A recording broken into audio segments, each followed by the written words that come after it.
So I've already made a video on how to change engine oil on my car. It was a long time ago and it was a little bit of a messy job when I did it back then. But let's do it another time when we also add in the gearbox oil change. And in my car I've added this kind of aftermarket pod filter, so that will not be the same in your car, I guess. You will have a factory filter that you just pop in the airbox, but I think that's is a very simple thing that you probably can understand how to do yourself. But I really like this filter because it adds turbo noises to my diesel engine, which I guess is nice. I went for this Fabi Bilstein oil filter, and we also got these two rubber gasket things here, a fairly high quality filter. And we start with removing this bolt here in the back, or loosen it a little bit for the oil to start drain down to the oil drain pan there. And also like to add some paper around this area here, so if it spills out you will probably not make a mess on your driveway and such.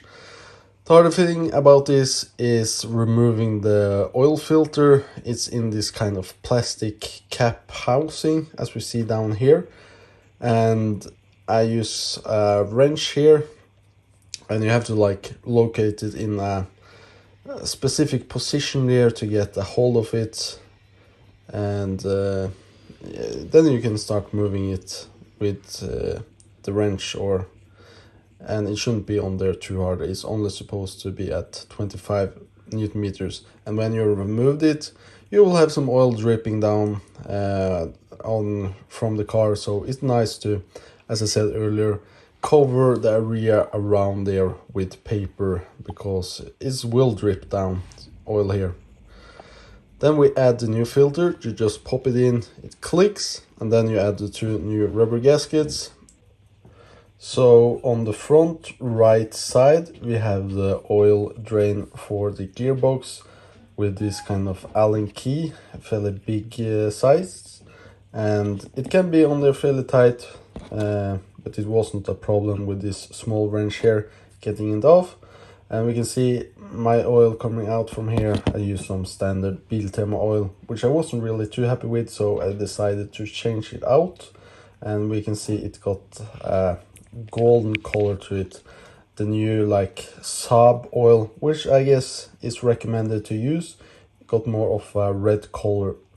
And to fill up the F40 gearbox again, we start with removing the battery and then the battery tray, which you have to some wires and such hooked onto, but you just unclip those holders, put them to the side, take off 3 screws, umbilical screws, and then you can get to the oil fill plug with the Allen key again. And then I would also recommend some kind of I'm not sure what we are going to call it, but some kind of thing that you see in the picture here to get the oil down to the hole, because you can't just wing it trying to not have that kind of thing.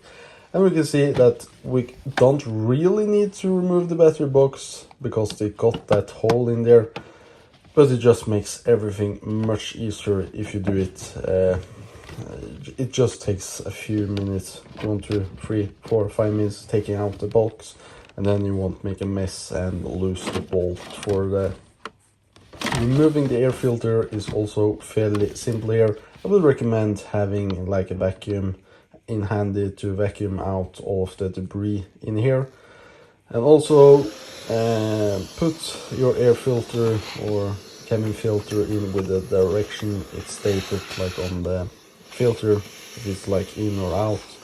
And also try to line up all of these trays and plastic covers as correctly as possible later, because if you don't do this, it might put some water down through this hole or for the cabin air filter, and you will get water through your cabin fan, which maybe will kill it, and also you will see some water into your passenger footwell, which is something that I have seen on my car after I took it through automatic car wash. Water collected down there, And you can also clean out the drain for the water there, because it tends to fill up with debris if you haven't really cleaned it earlier. And if your car said it's like a service, when in the SID, you can go into the service information of your car and then reset the service timer. But if you are like 50% or so, it won't have that option. So what you do then is just set the clock forward a few years, and then it will of course say, oh, now you're way over your service interval, and then you will have the service option again in the menu. Then you go to the and reset it, and then you just set the clock back to normal. But this is for the 2003 to 2006, I believe, because after that you got a new SED Saab information display. But yeah, I think you maybe got some information out of this video here.